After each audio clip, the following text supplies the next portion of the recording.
여호와께서 시내 광야에서 모세에게 말씀하여 이르시되 레위 자손을 그들의 조상의 가문과 종족을 따라 계수하되 1개월 이상 된 남자를 다 계수하라. 모세가 여호와의 말씀을 따라 그 명령하신 대로 계수하니라. 레위의 아들들의 이름은 이러하니 게르손과 고핫과 무라리요, 게르손의 아들들의 이름은 그들의 종족대로 이러하니 림니와 시므이요, 고핫의 아들들은 그들의 종족대로 이러하니 아므람과 이스할과 헤브론과 우시엘이요, 무라리의 아들들은 그들의 종족대로 말리와 무시이니 이는 그의 종족대로 된 레위인의 조상의 가문들이니라. 게르손에게서는 림니 종족과 시므이 종족이 났으니 이들이 곧 게르손의 조상의 가문들이라.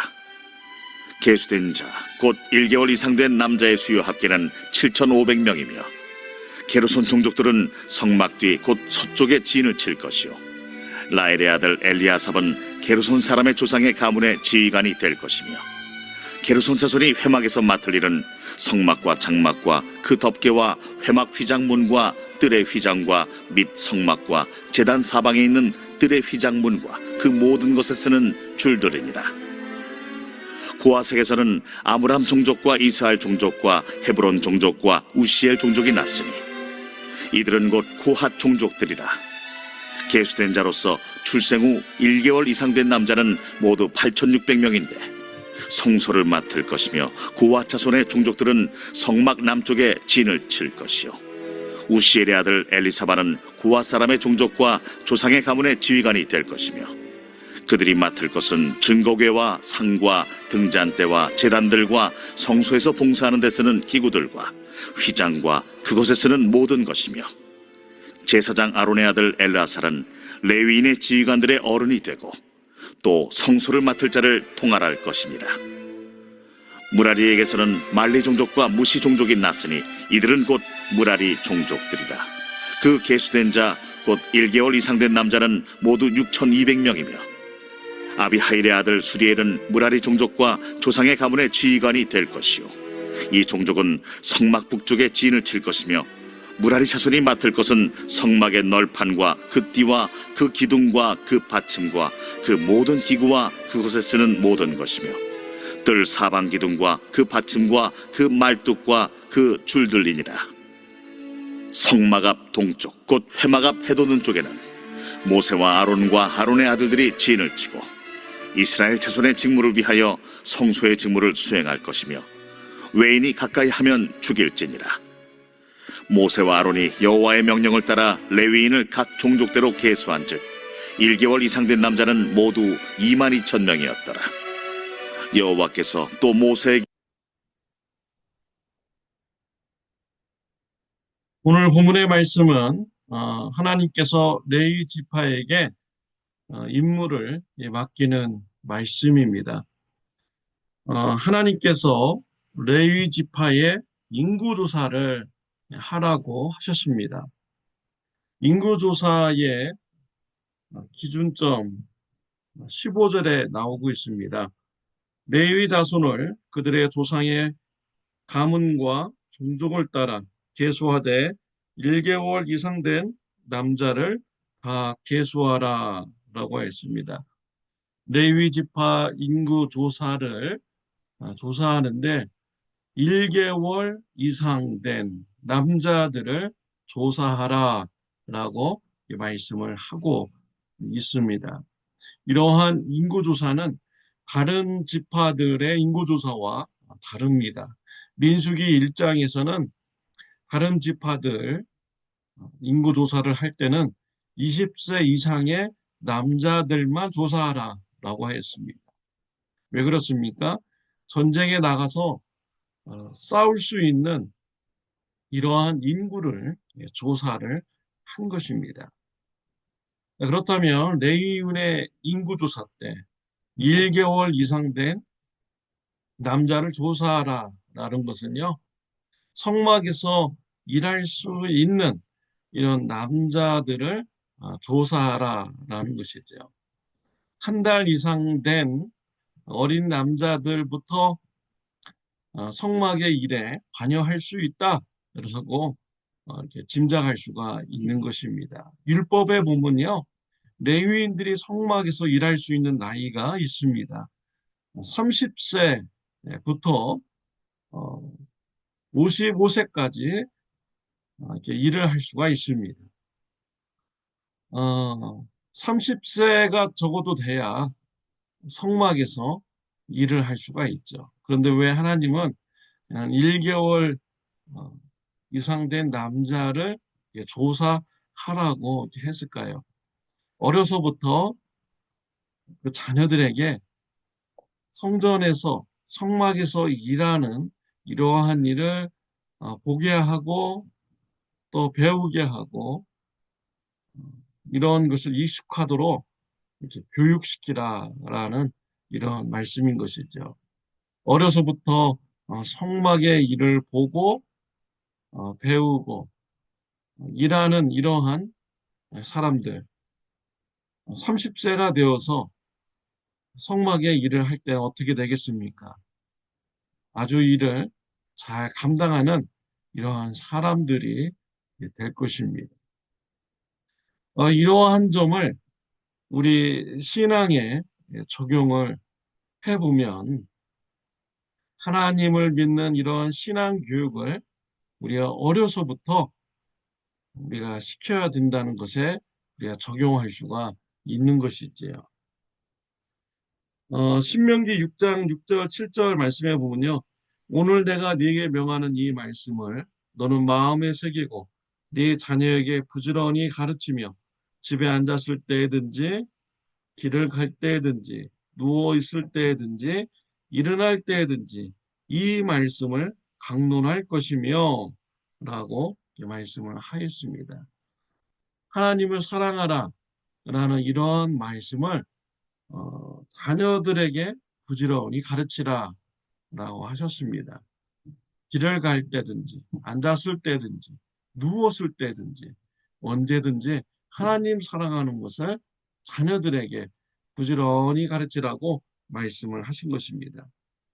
또 잠언서 22장 6절 말씀해 보면 마땅히 행할 길을 아이에게 가르치라.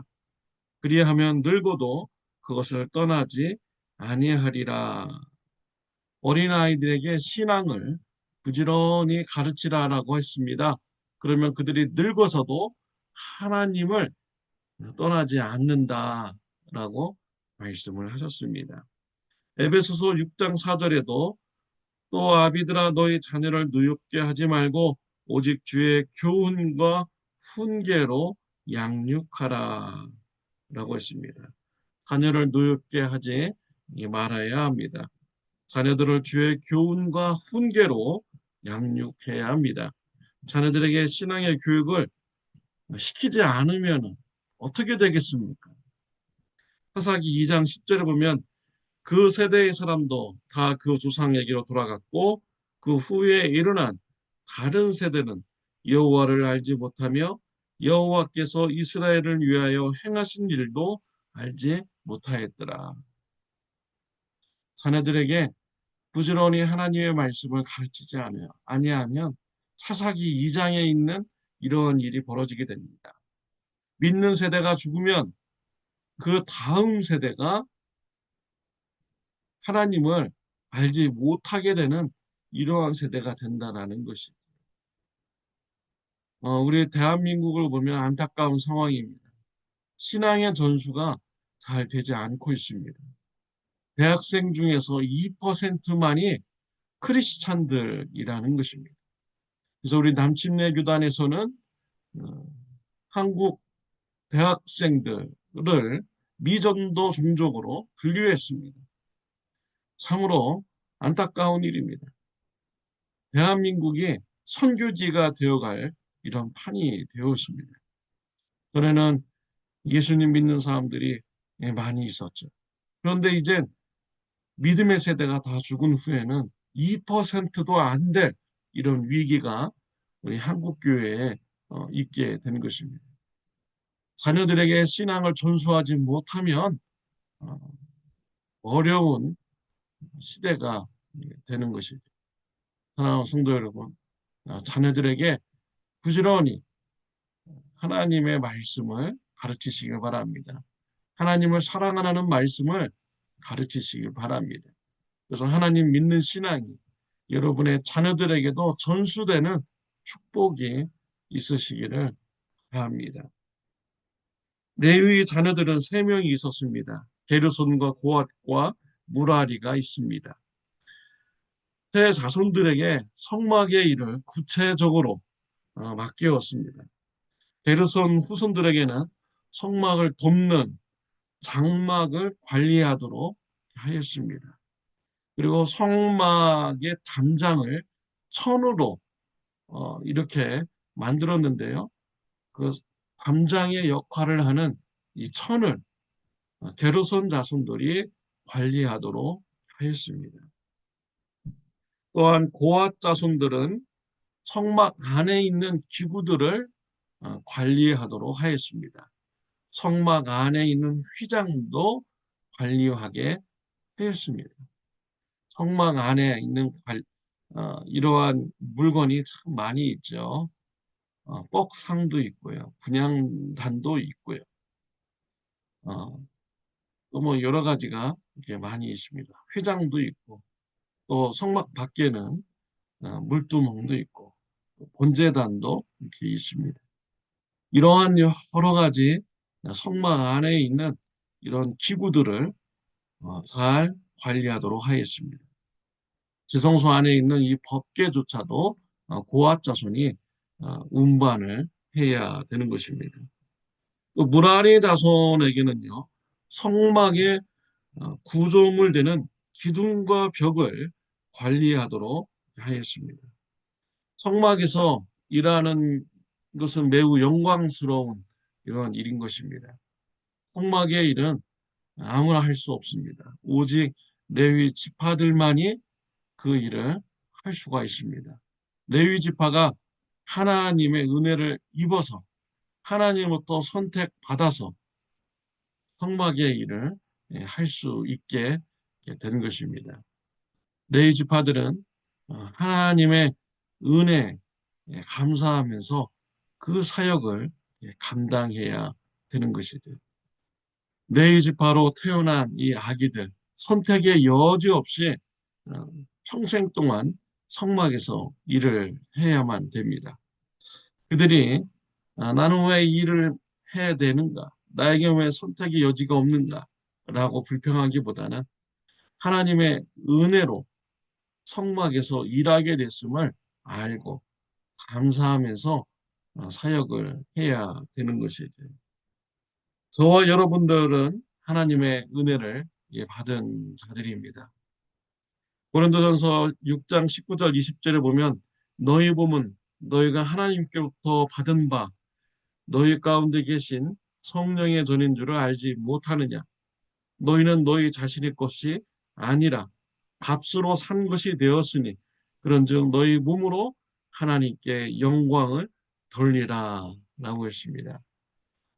저와 여러분들은 우리의 몸이 성령 하나님이 거하시는 성전이 되는 이런 은혜를 받게 되었습니다. 얼마나 큰 영광입니다. 성령 하나님을 우리 안에 모시고 우리가 살아갈 수가 있게 된 것입니다. 우리의 육체가 성전이 된 것입니다. 이것은 하나님의 은혜로 된 것이죠. 또한 20절 말씀에 보면은 값으로 산 것이 되었으니 그런즉 너희 몸으로 하나님께 영광을 돌리라. 예수 그리스도의 피로써 값을 주고 우리를 죄 사함 받게 하여 주셨습니다. 예수님의 십자가의 피로 예수님의 십자가의 사랑으로 우리는 죄 사함 받고 구원받은 자가 되었죠. 또 우리의 몸이 거룩한 성전이 되었습니다. 성막에서 성전에서 하는 일은 하나님께 영광 돌리는 이러한 일을 하는 것이죠. 우리의 몸도 하나님께 영광 돌리는 이러한 몸으로 사용되어야겠습니다. 우리는 예수 그리스도의 피로 환바된 하나님의 성전이 되었습니다. 이런 예수님의 십자가의 사랑, 예수님의 피의 사랑, 우리가 감사하면서 우리의 몸을 하나님께 영광 돌리는 이런 몸으로 우리가 드려야겠습니다. 감사함의 마음을 가지고 하나님께 영광 돌리는 삶을 살아가는 저와 여러분들이 되시기를 바랍니다. 기도드리겠습니다. 하나님 아버지, 감사합니다. 예수님의 피로 죄에서 구원하여 주시고 우리의 육체를 거룩한 성전이 되게 해주시니 감사합니다. 예수님의 십자가의 사랑, 감사하는 마음으로 우리의 몸을 하나님께 영광 돌리는데 사용하게 하여 주옵소서. 예수님의 십자가의 사랑, 감사하는 마음 늘 품게 하여 주옵소서. 하나님의 사랑 늘 충만하게 하여 주옵소서. 예수님의 이름으로 기도드렸습니다. 아멘. 오늘 하루도 예수님의 사랑에 감사해서 하나님께 영광 돌리는 삶을 사시기를 바랍니다.